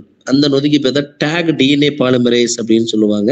அந்த டேக் டிஎன்ஏ பாலிமரேஸ் என்ன பண்ணும் அப்படின்னா, இந்த தனித்தனியா டிஎன்ஏ துண்டங்கள் தனித்தனியா பிரிஞ்சிருக்குது இல்லையா, அந்த தனித்தனியா பிரிந்த டிஎன்ஏ இலைகளை வந்து அதாவது வந்து அதனுடைய நகலாக்கம் செய்வதற்காக இந்த நொதி என்ன பண்ணும் அப்படின்னா, ஒரு புதிய ஆர்என்ஏ துண்டங்களை உருவாக்குவதற்கு இந்த நொதிகள் வந்து அங்கே தேவைப்படுகிறது. ஸோ அது மூலமாகத்தான் என்ன பண்ணும் அப்படின்னா, இந்த நகலாக்கம் செஞ்சு கிட்டத்தட்ட பல மடங்கு எண்ணிக்கையில வந்து பார்த்தீங்கன்னா டிஎன்ஏகளை வந்து உருவாக்க முடியும். அதைத்தான் பொதுவாக டிஎன்ஏ பெருக்கமடைதல் அப்படிங்கிறது இதன் மூலமாக உருவாக்கன்னு சொல்லுவாங்க. அதே மாதிரி பிசிஆர் மெத்தடை வச்சுக்கிட்டு ஆர்என்ஏ மூலக்கூறுகளையும் நம்ம என்ன பண்ணலாம் அப்படின்னா, நம்ம பெருக்கமடைய வைக்க முடியும். ஏன்னா டிஎன்ஏக்கு வந்து இயற்கையாகவே ஒரு பண்பு என்ன அப்படின்னா, இரட்டிப்பாதல் பண்பு இருக்குது. அதனால தன்னைத்தானே நகலாக்கம் செஞ்சுக்கும். ஆனா ஆர்என்ஏ பொறுத்தவரை இருக்கதே ஒரே இலை தான் இல்லையா, அதனால தன்னைத்தானே வந்து நகலாக்கம் செஞ்சுக்க முடியாது. அதுக்கு ஏதாவது ஒரு வகையில ஒரு நொதியின் உதவியினால மட்டும்தான் அதனால செய்ய முடியும். ஸோ அந்த நொதிக்கு பேர் தான் ரிவர்ஸ் டிரான்ஸ்கிரிப்டேஸ் அப்படிங்கிற நொதி. இந்த நொதி என்ன பண்ணும் அப்படின்னா, ஆர்என்ஏவை டிஎன்ஏவா மாற்றும். ஸோ அப்போ அந்த ஆர்என்ஏவை டிஎன்ஏவா மாத்துறதுனால அந்த டிஎன்ஏ மூலமாக அது பெருக்கமடைஞ்சு மீண்டும் ஆர்என்ஏவா கன்வெர்ட் ஆகிக்கும். ஸோ அதுக்கு பேர் தான் என்ன சொல்லுவாங்கன்னா, இதுக்கு பேர் ஆர்டிபிசிஆர் அப்படின்னு சொல்லுவாங்க. நீங்க கேள்விப்பட்டிருப்பீங்க. கொரோனா காலகட்டத்தில் இந்த கொரோனா ஒரு நபருக்கு கொரோனா இருக்குதா இல்லையான்னு பயன்படுத்தக்கூடிய ஒரு முக்கியமான ஒரு முறைன்னு எடுத்துக்கிட்டோம்னா ஆர்டிபிசிஆர் தான். அதாவது reverse transcription polymerase chain reaction அப்படின்னு சொல்லுவாங்க. ஏன்னா ஒரு கொரோனா வைரஸுக்கு ஒரு ஆர்என்ஏ வைரஸ். அப்போ ஆர்என்ஏ அதுக்கு வைரஸ் வந்து மரபு பொருள் ஆர்என்ஏவா டிஎன்ஏவா நமக்கு தெரியாது இல்லையா. ஸோ அதை கண்டுபிடிக்கணும். அது எப்படி வந்து அது டெவலப் ஆகுது இல்லாத இது கண்டுபிடிக்கணும் இல்லையா. அதுக்காக வந்து இது வந்து கண்டுபிடிச்சாங்க இந்த மெத்தடை. இதன் மூலமாக இந்த பொதுவாக தொற்று நோய் எதுவாக இருந்தாலும் இதன் மூலமாக எளிதாக கண்டுபிடிக்கலாம். ஸோ இந்த கண்டுபிடிக்கிற மெத்தடுக்கு பேர் ஆர்டிபிசிஆர்னு பேர். சரியா. அப்போ இதன் மூலமா நிறைய விஷயங்கள் நமக்கு வந்து பயனுள்ளதாக இருக்குது பிசிஆர் அப்படிங்கிறது. இப்போ ஒருத்தருடைய இப்போ குழந்தை யாருன்னு தெரியலையா, அப்போ அந்த குழந்தை யாருன்னு கண்டுபிடிக்கிறதுக்கு பிசிஆரை பயன்படுத்தலாம். ஒரு குற்றம் இடத்துல நடந்திருக்குது, அந்த குற்றம் புரிந்த நபர் யாருன்னு தெரியலையா, அங்க கிடைத்த மாதிரியில வச்சு நம்ம வந்து குற்றம் புரிந்த நபர்கள் நம்ம கண்டுபிடிக்கலாம். அதே மாதிரி வந்து ஒரு மரபியல் நோய்களை வந்து இதை வச்சு கண்டுபிடிக்கலாம். பாலினத்தை கண்டுபிடிக்கலாம். ஏதாவது பிறக்கக்கூடிய குழந்தையானா பெண்ணா அப்படிங்கிறத நம்ம கண்டுபிடிக்கலாம். ஸோ இது மாதிரி பல விதமான ஆய்வுகளுக்கு நம்ம வந்து பிசிஆர் நம்ம பயன்படுத்துகிறோம். எந்த விதமான மரபியல் நோய்களாக இருந்தாலும் சரி, அதை வந்து பிசிஆர் எளிதாக நம்ம கண்டுபிடிக்க முடியும். அப்போ ஒரு உயிரினத்துடைய அதாவது வளர்ச்சி நிலை, ஒரு உயிரினம் வந்து பார்த்தீங்கன்னா என்னவாக அது என்ன பாலினமாக உருவாக போகுது, இது மாதிரி பல விதமான இதை நம்ம கண்டுபிடிக்கலாம். ஒரு ஜீனுக்கு இன்னொரு ஜீனுக்குள்ள வேற்றுமை தன்மை என்ன, ஒற்றுமை தன்மை என்ன கண்டுபிடிக்கலாம். சிற்றினங்களுக்கு இடையே இருக்கக்கூடிய மாற்றங்கள் என்னவா இருக்குது, சிற்றின வேற்றுமை ஒற்றுமைகள் நம்ம கண்டுபிடிக்கலாம். இவர் பலவிதமான பயன்பாடுகளுக்கு வந்து நமக்கு வந்து பிசிஆர் வந்து ரொம்ப பயனுள்ளதாக இருந்துட்டு இருக்குது. ஸோ இதுதான் நமக்கு பிசிஆர். பிசிஆர்ல நமக்கு கேட்பாங்க கேரி முல்லிஸு, ஆர்டிபிசிஆர் இதை பற்றி கேட்கலாம். ஸோ இதெல்லாம் கொஞ்சம் நீங்க ஞாபகம் வச்சுக்கணும். சரியா.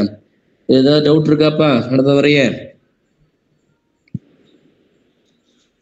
ஹலோ, இடத்துல டவுட் இருக்காப்பா?